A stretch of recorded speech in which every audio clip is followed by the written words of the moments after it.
Hello and welcome to I Know Dino. I'm Garrett. And I'm Sabrina.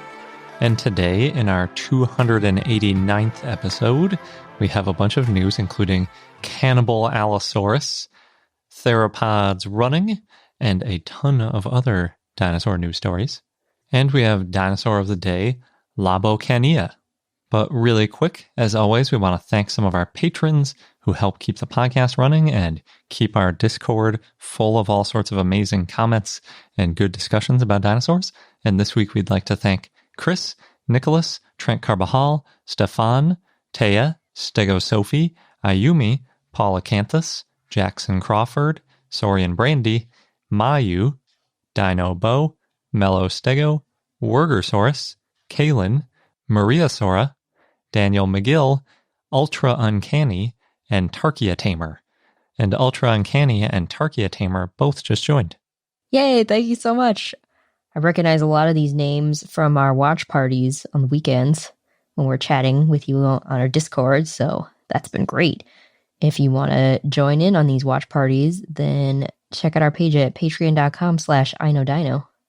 You may have noticed that this episode is being released on a Thursday rather than our usual day of Wednesday, and that's because on Wednesday, June 10th, we joined many publishers and academic institutions to hashtag #ShutdownSTEM, which I think is an incredibly unfortunate hashtag because we obviously support STEM, so the hashtag #StrikeForBlackLives is probably much more accurate. Right, the cause makes a lot of sense, but the wording is a little bit confusing. Yes. So it's meant to draw attention to how science has been used in the past against Black people and how lots of institutions have been involved with this. In paleontology, I think the most notable example is Henry Fairfield Osborn. He was a eugenicist and thereby basically a racist. There wasn't really any way to get around that in the 1900s. And in 1916, while president of the American Museum of Natural History, he wrote the preface for The Racial Basis of European History, saying that the greatest threat to America is essentially white people mating with what he called the lowest races, which is obviously horrible. And his eugenic views and his views of Nordic people being the superior race made its way into the American Museum of Natural History in many ways, and also legitimized his racist views by purporting to present it as science. And he literally says in some documents, like, this isn't my opinion, I'm not a bigot, this is just science. And it wasn't. But it was used to oppress people. And that's why we struck yesterday. Yeah, and Mark Witten, who's a really good and prominent paleo artist, recently published a post on racism in paleo art and called attention to many scientists who were racist and or benefited from oppression of Black people. Yeah, it wasn't just Henry Fairfield Osborn. It was very widespread. Yes. So this includes some of the big names in dinosaur paleontology. So in addition to Henry Fairfield Osborn, we've got Edward Drinker Cope. And Cope thought that Black people were degenerates.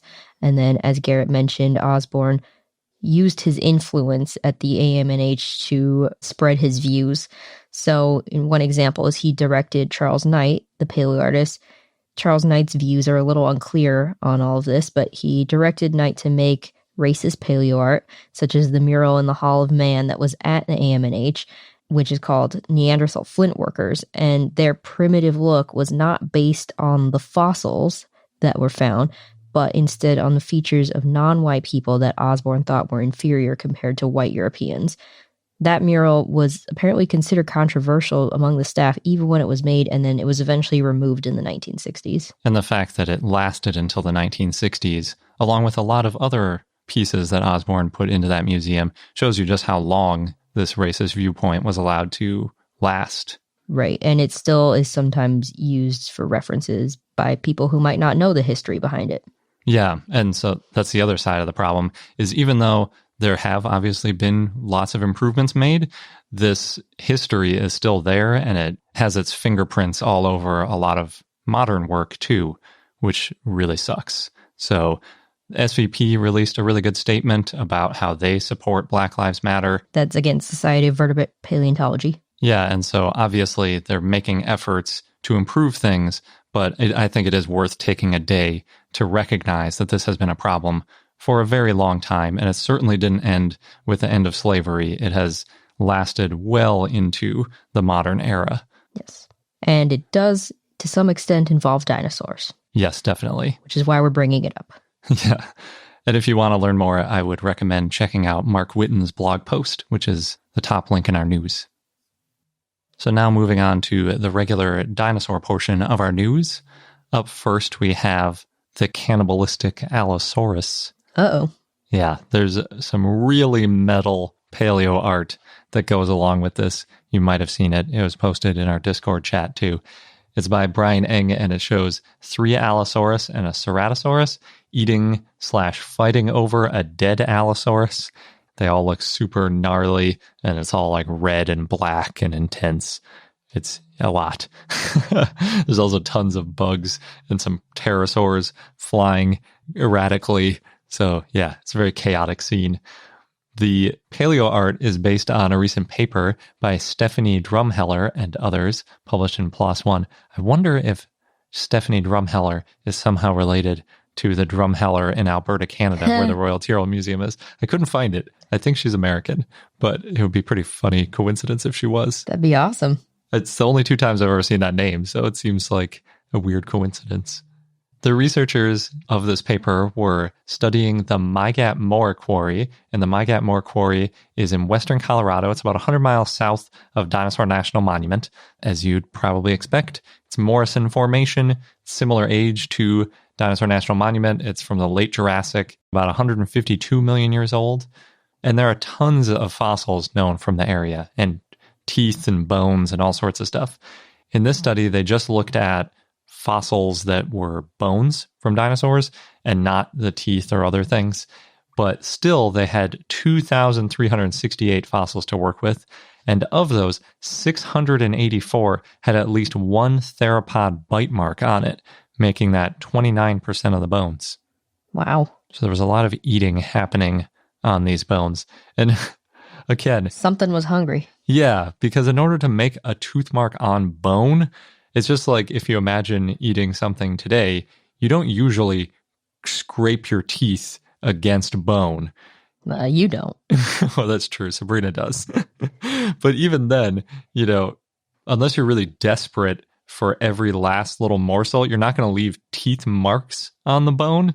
You're going to just leave a slight thin film left over or whatever. But if you're really going for every last little bit of nutrition you can get off of the bones, that's when you start to see tons of these tooth marks. The researchers say the, quote, observed bite marks include punctures, scores, furrows, pits, and striations, end quote. So any way that a tooth could possibly mark a bone, it was happening with these bones. Punctures is an intense one, too. Yes. But for this paper, the most useful type of tooth mark pattern is the striation.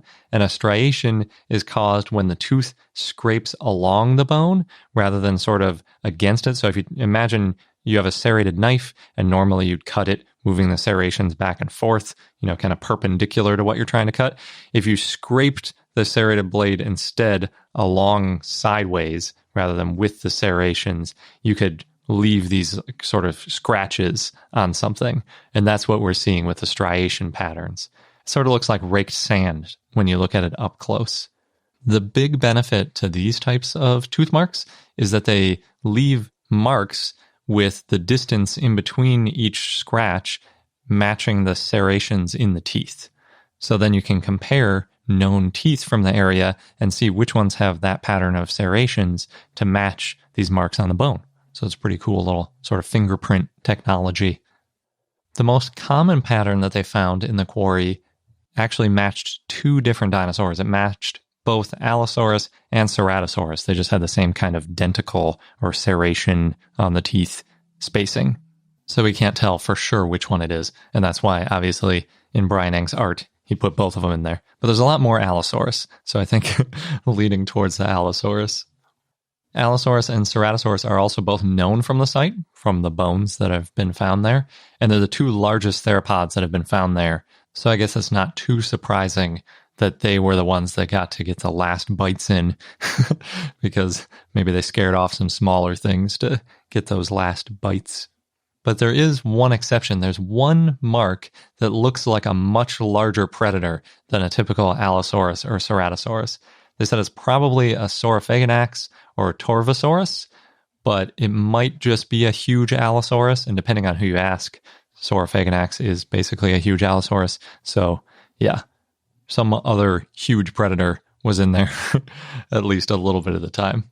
And it makes sense because we've seen Saurophaganax and Torvosaurus in other parts of the Morrison Formation, so it wouldn't be surprising to see them there. The interesting thing about the Mygat Moor quarry is that it looks like there was a relatively low sedimentation rate, meaning the soil layers were laid down slowly, as opposed to something like if you imagine a big flood washing in and covering a bunch of dinosaurs and a whole bunch of sediment piling up and leaving these big bone beds of fossils. In this case, it looks like that it was the exact opposite of that. There wasn't very much sedimentation happening very quickly, and therefore animals would have been exposed for a really long time before eventually ending up getting buried and then fossilizing in this case, which means that it would have been a really good place to go for scavenging because these bodies aren't getting buried. They're out there open for anything that wants to snack on them. Free meat. Yeah. Also, in support of the scavenging hypothesis is that a lot of the tooth marks are on the less meaty parts of the body, basically on like the toes and the vertebrae, which are not the first places you'd expect a predator to go for after killing an animal and starting to eat it, because there's just not a lot of nutrition in those spots.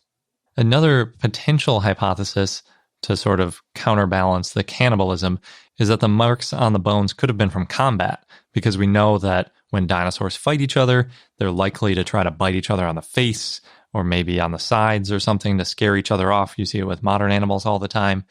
But in this case, the scrape marks on the toes don't exactly seem like the kind of things that would happen in a combat. You know, you'd have to have one dinosaur kicking the other one in the mouth and then that one biting it.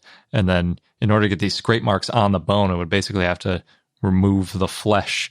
And it's just not really kind of a combat kind of wound. And then again, with the vertebrae, it's so deep in the muscle and tissue that really the only way you get deep in near the centrum on a vertebrae is if you're eating it. It doesn't really make sense as a combat wound. As a result, this is probably the first evidence of cannibalism in Allosaurus. I was kind of surprised because I know it's been proposed that maybe Cleveland Lloyd was a predator trap and all these successive Allosaurus that seem to keep dying in the pit might have attracted more Allosaurus. I'm not sure if anybody's looked at the Cleveland Lloyd quarry to see if there was any cannibalism. I tried searching for it, but whenever there's a new article that comes out, you get mostly those results. Maybe that's the next project. Yeah, I think it would be good to look at other quarries to see. Because in Cleveland Lloyd, yeah, you have a ton of Allosaurus. They're all together there. It seems like one cause could be that an Allosaurus or an animal died and then it attracted more Allosaurus to the feast. Theory number 5. Yeah, I mean, it's still a predator trap, I guess. Yeah, it's sort of like an asterisk maybe on one of the existing theories. And to that point, the authors did say that researchers may have overlooked other cannibalized bones because they're not as pretty and complete. And usually when you're out in the field, you can't bring back every bone that you find. So paleontologists will prioritize bones that they think they can get a lot of information out of or would look good in a mount or are otherwise scientifically useful. So if they're complete, they're more useful because you can take more measurements and learn more from them. But in the cases like this where you're looking for behavior, it's better to have a more complete sample from a quarry so that you can look at all the bones as a whole and see like 29% of them have these teeth marks on them. But if you're only collecting a few of the bones, you can't really make statements like that are very useful. So hopefully in the future we can collect more bones. That's always what we say. We need more fossils. But yeah, there's always that tension with not having enough storage space for them. Up next is an article all about why dinosaurs had long legs. It was written by T. Alexander Deketchi and others and published in PLOS One, just like the last article. Not sure if I mentioned that was in PLOS One. So traditionally, we've always said that dinosaurs had long legs because they wanted to run fast. And that's because we know that with a higher hip height, that means you can take longer steps, and longer strides are useful in moving quickly. Just ask Sabrina. Snarky. I always have to run to catch up to Garrett when we're walking somewhere. Yeah, especially if we're in a hurry. But fortunately for Sabrina, there are a lot of other factors in how fast you can move. It's not just about leg length. Oh, I know. There's also geometry of the leg and muscle attachments that can have a big impact on speed. And another factor is the weight of the animal. In living animals, the fastest peak seems to be around 100 kilograms, 220 pounds. We've talked about that a little bit in the past. And when you go above that weight, there's a quote-unquote mass-limiting factor, is how modern biologists describe it. So it's basically getting all that extra weight up to speed becomes really difficult. There's a lot of stress on joints and muscles and things like that. So getting up to 40, 50 miles an hour just becomes really impractical. So researchers found that with small to medium theropods, longer legs did allow dinosaurs to run faster. So basically up to that 100 kilogram mark, they were seeing, as they get heavier and they get their longer legs, it helps them run faster. But other factors like muscle attachment points also had a really big impact on how fast they could run. Just having a long leg doesn't necessarily mean you'd be fast.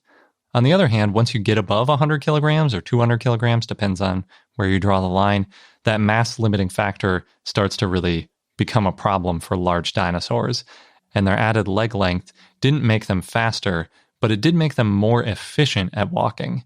So this is especially true in tyrannosaurids, which we have heard a lot of people describe as very leggy. They're very long legs for a theropod, especially one of that size. So it's been reported that they were probably really fast. That's one of the main schools of thought. But these researchers are saying, since they're so heavy, I mean, they weigh many tons, they wouldn't have actually been that fast, but they would have been more efficient. And that's really important because as a tyrannosaurid, you have to eat a lot of food for every mile or so that you walk. And by increasing their efficiency, they think an individual T-Rex could reduce its meat intake by thousands of pounds a year. Wow, that's a lot. Yeah, that's like a full ceratopsian or something, all that meat. The way they put it was that it would, quote, dramatically reduce the need to engage in the costly, dangerous, and time-consuming act of hunting, end quote. Which I think is a pretty good summary for why you wouldn't want to hunt all the time if you could avoid it. Yeah, well, just looking at nature shows, it's a lot of energy it takes, and it is dangerous. Yeah, we know that T-Rex sparred with ceratopsians like Triceratops once in a while because we've seen wounds on both of their faces from one another, and therefore, if you could avoid that, if you could hunt one less a year, you'd probably live a little longer. So that strategy makes a lot of sense. But they do caution that it's always hard to say if that's why they had long legs, because adaptation doesn't follow like a logical path. There's a lot of random stuff that happens. So it might just be that they happen to have these more efficient legs that were used for something else. Like the longer legs might have also helped them be a little bit more nimble and agile. So they might have been able to turn quicker, which could be useful in hunting. And then on top of that, they got the added efficiency. In terms of modern animals, they drew an analogy to modern wolves, basically saying that they think tyrannosaurids and these other leggy, large theropods might have gone on long hunts, sort of following a pack of potential prey, and then ending it with a short burst of speed to take down whatever individual they picked out of the herd. That also sounds tiring. Are you tired? I guess I'm not built for hunting. Yeah. Well, it's actually kind of interesting because there's a tribe in Africa, and the way that they hunt is basically by tiring out their prey, because being bipedal is more efficient than being quadrupedal. So they just follow an animal until it basically dies of exhaustion, and then they carry it back. So yeah, bipedal is useful for efficiency. It's not great for high speed, though, because especially if you compare us to any quadrupedal animals, we're always getting outrun by everything. Mm-hmm. But we can run farther than a lot of them for longer. So we got that going. We've got the endurance. Yep. Just not the speed. Just like dinosaurs. Except dinosaurs might have been faster than us. Probably, yeah. Humans in general aren't really the most well adapted for life out in the wild. It's okay. We learned how to make the tools. That was our saving grace, yeah. We've got a whole bunch of short news items, so get ready. Starting with, in Queensland, Australia, a house builder and building inspector, Steve Ross, had recently finished his dinosaur metal sculptures, most recently 3 Austrolovenator dinosaurs. Austrolovenator? Depending who you ask. Yeah, that's how you pronounce it. He made them for Livingston Shire Council on commission, and he used parts from landfills, as well as pieces from friends and family, like automotive parts, gym weights, parts of tractors. He said he spent more than 400 hours over 6 months building these juveniles. They look pretty cool. Nice. In Spring Hill, Florida, the Apatosaurus-shaped building, which I didn't know existed until this news item, but anyway, it's at 5299 Commercial Way. It's known as Dino, or maybe Dino. It's nominated to be listed in the National Register of Historic Places, and it was originally a Sinclair gas station, so that explains the shape, and now it's a Harold's Auto Center. Harold Hearst bought the building in 1977. It still needs to be formally nominated to the Keeper of the National Register in Washington, D.C., and then they'll make the final decision. Calling it a sauropod-shaped building. Apatosaurus-shaped building. I'm looking at a picture of it. It is kind of a building, but it almost looks more like a sculpture that goes over a building. Yeah, it didn't really look like a building to me, but if it is a building, it makes sense because I think Apatosaurus is the Sinclair mascot. So. Yeah, that's true. Yeah. It's not green, though. It's like white. Maybe it used to be green. It's true. If it had windows in it or something, it would look more like a building, but it's really just like a solid-looking sculpture. It's definitely easy to find. It's true. Speaking of easy to find things, in Drumheller, the world's largest dinosaur is getting repaired and painted in time for its 20th anniversary. It's going to cost about $300,000 to refurbish, and they already have the funds, though, through multiple funds. It's going to take them about 3 weeks to repair. It should be done by June 30th. What happened to it that it needs all that repair? It just every 10 or so years needs refurbishing, normal wear and tear. Okay. Because when we were there 5 years ago-ish, when we went up in it, it seemed pretty good. That's because it had recently been repaired. Oh, wow. Yeah. I guess those Canadian winters probably take a toll on it. Yeah. Plus, it's a very large building, lots of details. And it's kind of open if you think about where the jaw is. Yeah, I was just wondering if in the winter they close that off somehow, or if the inside is subject to all those winter forces too. I don't know. In the UK, nurseries are working together to manage social distancing using their dinosaur Wellasaurus. And they have dinosaur footprints to keep the kids standing apart from each other, and dinosaurs at the nose wiping stations and hand washing areas. Basically, they're using dinosaurs to keep kids for washing their hands and staying 6 feet apart. I've never heard of a nose wiping station before. Me either. What's going on in the UK? Maybe it's so that you make sure you use tissues when you're wiping your nose or something. And then afterwards wash your hands or something? Yeah. Interesting. Jurassic Quest has turned into a drive-through experience, and there's an online audio tour that leads you through their safari. The first one's happening in San Antonio, Texas, and tours last between 30 minutes to an hour, so you can still get your Jurassic Quest fill. In other news, the Royal Mint released the Hylaeosaurus coin. Garrett, we're missing it now. Yeah, it takes a while to get here from the UK. I paid for the cheapest shipping. Oh, I didn't realize you already bought that one. Yeah, I bought the set. Oh, that's great. So this is the last of the Dinosauria collection. You've got Iguanodon and Megalosaurus, and it looks really good in the picture. It looks kind of like a proud Hylaeosaurus. Yeah, it's really cool. All of the coins, because it's the 3 that were used to name the group Dinosauria, have both a really cool and like nice modern reconstruction of the actual animal, and then on the bottom, they have the holotype material. Mm-hmm. In other news, maybe you saw this because the headlines were everywhere. There are now dinosaurs in space. Specifically, the SpaceX astronauts brought Tremor, the dinosaur, which is like a Beanie Baby dinosaur. And Tremor is an Apatosaurus. It's blue and pink with these color-changing sequins. Oh, those are fun. Mm-hmm. And they took Tremor on their successful mission to the International Space Station.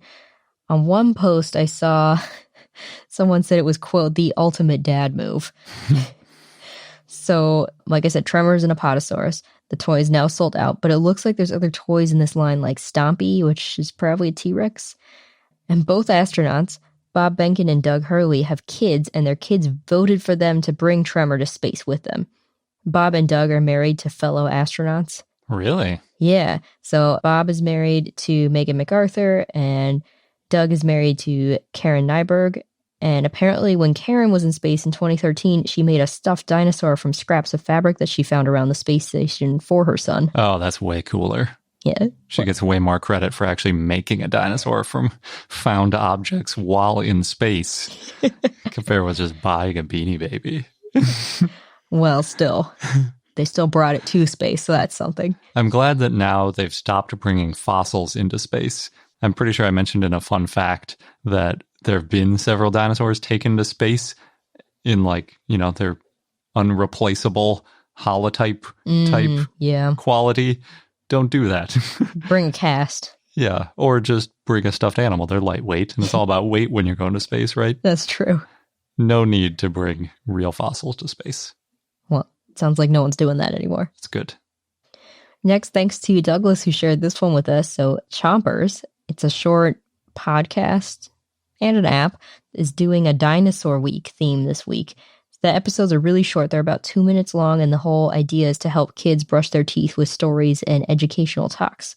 So, if you've got young kids and you want them to learn about dinosaurs while brushing their teeth, Chompers is your app.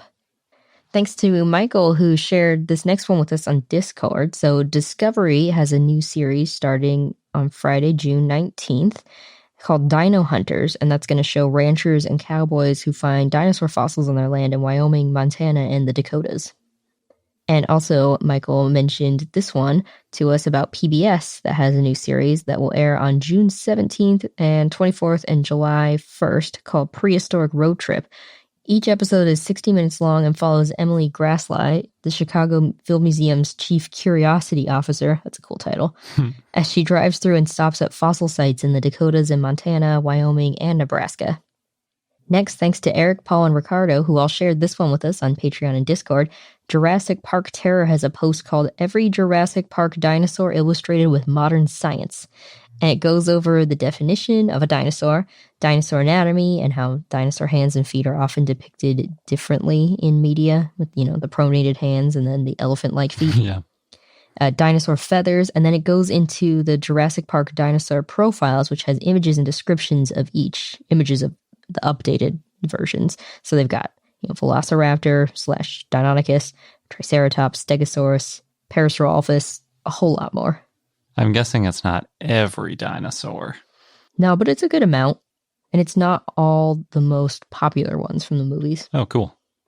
And last, thanks to Dennis, who shared this one with us via our Discord. So the next few Friday nights, Dustin Growick, who hosts the Dinosaur Show on YouTube, and we've interviewed him, will be hosting Friday night sessions of dinosaur parties for adults.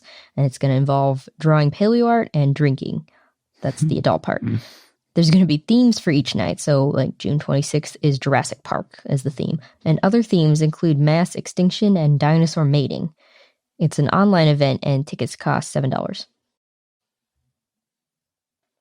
And now onto our dinosaur of the day, Labocania, which was a request from Tyrant King via our Discord and Patreon. So thanks. It was a theropod that lived in the late Cretaceous in the Campanian and what is now Baja California, Mexico, in the Labocania Roja Formation. It was carnivorous and probably medium-sized, about 20 feet or 6 meters long. Gregory Paul estimated in 2010 that it was 23 feet or 7 meters long and weighed 1.5 tons. Molina Perez and Larmendi estimated in 2016 that it was actually 27 feet or 8.2 meters long and weighed 2.6 tons. So the estimates keep getting bigger. Yeah, that's unusual. A lot of times they start out large and then shrink over time. Labocania had a robust head, and the teeth in the jawbone were flat and gradually recurved. The type species is Labocania anomala, and the genus name refers to the Labocania Roja Formation, the red estuary. The species name means anomalous in Latin and refers to its distinctive build. It was found in 1970 during a joint National Geographic Society and Los Angeles County Museum of Natural History expedition led by William Morris. Harley James Garbani, a volunteer on the expedition, is the one who found the fossils, and it was excavated in 1970 and 1971, and then described and named in 1974 by Ralph Molnar. The holotype is fragmentary, and it includes parts of the skull, teeth, part of the pubis, parts of the foot, and the chevron. The fossils were disarticulated and mixed with ribs from a Hadrosauroidea dinosaur. Labocania is possibly a tyrannosaurid, but it's hard to tell from the fragments. Molnar assigned it as Theropoda incertae, and Thomas Holtz Jr. considered it a possible tyrannosauroid. There are a lot more tyrannosauroids than I would have thought before starting this podcast. Yes. And our fun fact of the day is that there are lots of animals that practice cannibalism, including herbivores. Dun dun dun. Yeah. Obviously, I got sent down this Eryctodromius burrow by the Allosaurus being a cannibal. Of course. News item from before. Yeah. So I previously mentioned in another episode how there are very few, if any, pure herbivores.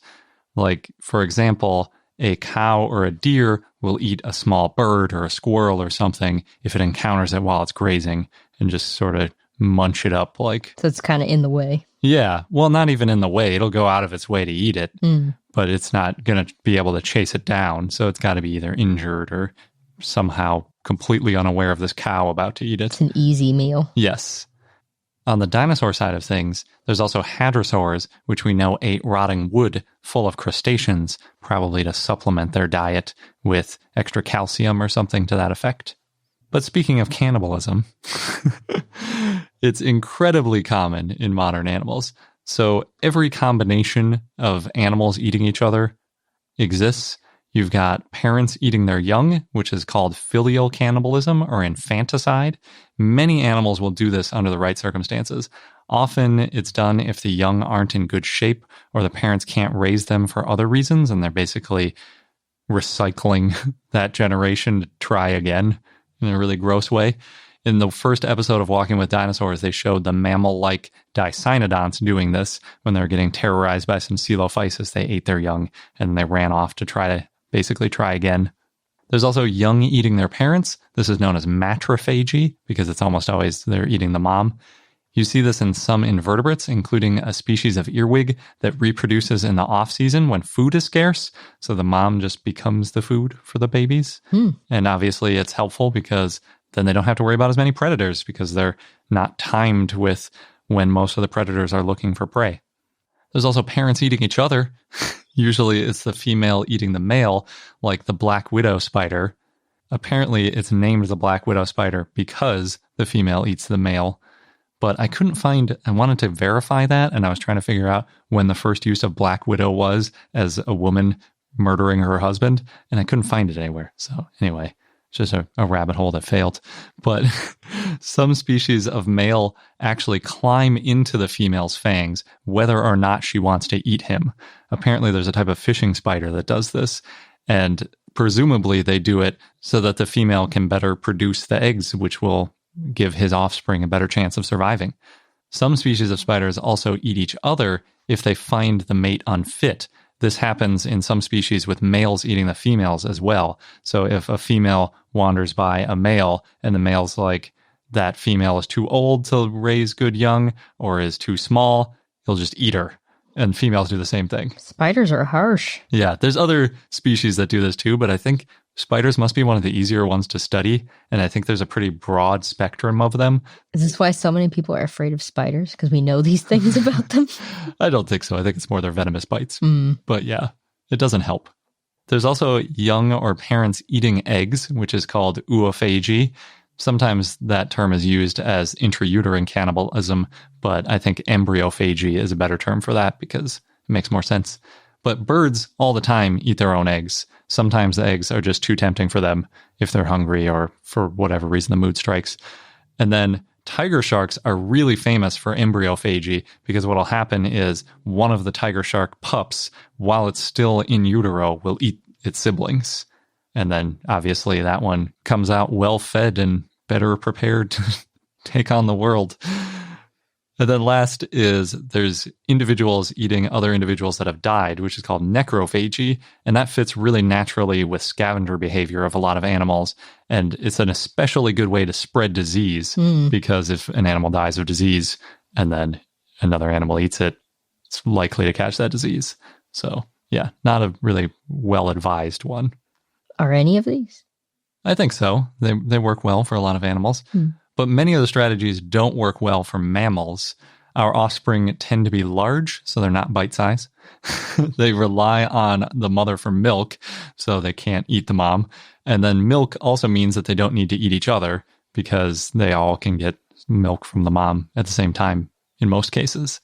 Most of the mammal cannibalism out there is infanticide, which was how it was depicted in Walking with Dinosaurs. But on the other hand, dinosaurs don't have these same limitations. There's a good chance that there was a lot of these types of cannibalism happening with dinosaurs. As another example, showing that it's not just spiders, even the world's friendly turtles that everybody loves are cannibals if they get the chance. No, they deserve to get stomped by the sauropods. I didn't expect you to go there. That's funny. Maybe the sauropods were intervening. Like a turtle was about to cannibalize another turtle. The sauropod was like, no, put a stop to that. It could be the case because there are photos and videos of adult turtles eating baby turtles, and turtles are omnivorous, so that's not too surprising. But cannibalism is very common in the water. You probably know this if you have a fish tank because lots of fish are carnivorous. They basically mostly eat other fish. And the rule of thumb, if you have a fish tank, is if something fits inside a fish's mouth, it's probably going to try to eat it. We've seen this firsthand. Yes, whether it's its own babies, if it's another fish, if it's another of the same species. If it's its own poop. Yes, it's going to try to eat it. If it can fit in its mouth, why not? Just back to the turtles real quick. Just want to mention to our listeners who might be new, this has been an ongoing debate between me and Garrett, and it's actually carried over into our Discord as well. So. Yes. This is not out of the blue. There have been hypotheses thrown out there that sauropods were so large that they could step on and squish a tortoise or a turtle and then eat its delicious gooey insides. Right, for the protein. Yes. Anyway, back to your cannibalism fun fact. Yeah. So another example is that hippos have been seen at least twice practicing cannibalism. Oh, that must be a scary sight. Well, it's weird because hippos barely have teeth. You know, they have those tusks in the front of their mouth and stuff, so it's not an easy move. Right. But they're so aggressive. Yes. And the more recent picture has a bunch of crocodiles in the background, so they're not even messing with the hippo eating the other hippo. So, yeah, it shows you how tough the hippos are. And then with modern dinosaurs, also known as birds, I mentioned oophagy, and chickens and other birds sometimes eat their own eggs pretty frequently. There's also sometimes infighting, which progresses into cannibalism. If you think about the so-called pecking order, as they're pecking at each other, trying to establish which one is the dominant chicken or other dinosaur, sometimes they just keep going until one of them dies and then end up eating that one. It's pretty intense. They also sometimes commit cannibalism if they're low on a nutrient, which they can get by eating another of their same species. In dinosaurs, there's no evidence of herbivorous dinosaur cannibalism yet, because I think we're going to find it. I just don't know how yet. I think the main reason we haven't seen it yet is because herbivorous dinosaurs do not have good teeth for making those striated marks on bones. Most of them don't have serrated teeth, and the ones that do aren't really strong enough, and I don't think they would be very good at removing flesh from bones. What about the ones with the dental batteries? Yeah, I mean, that's going to leave a totally different kind of mark, if anything. It's kind of just like a grinding surface, so I don't know. But we might be able to see it on a microscope. The main reason I think this is almost certainly happening is that baby dinosaurs are bite-sized even for herbivores. So I'm pretty sure that a sauropod, if it saw another sauropod baby, would probably chomp it down. And I think the best chance, therefore, is probably finding microfossils in gut contents or maybe in a coprolite from a baby of the same genus as the one that ate it. Interesting. Just point the blame at the sauropods. Well, there's plenty of blame to be placed already at some of the theropods because famously, Majungasaurus from Madagascar, I think, was the first cannibal dinosaur that was known. And then there's T-Rex, and now Allosaurus/Ceratosaurus have been confirmed as well. So lots of cannibals going around. Deinonychus and Coelophysis have been suspected of cannibalism, but that's gone back and forth a little bit, so we're not totally sure if they were cannibals. Probably, though. I just assume after reading all of the stuff about cannibalism, it seems like everything is a cannibal. Under the right circumstances. Yeah, one of those types of cannibalism. They might not have done it as adults to other adults, but they were probably at least on occasion eating the young, because it seems like just every animal does that all the time. I'm glad we have a well-stocked fridge, Garrett. Humans very rarely go into cannibalism. If you make it past that early childhood, right, most mammals don't do cannibalism. Oh, good. And that wraps up this episode of I Know Dino. Thanks for listening, and don't forget to subscribe so you don't miss out on any new episodes. Also, join our growing community on Patreon, patreon.com/IKnowDino. Thanks again, and until next time. Good day.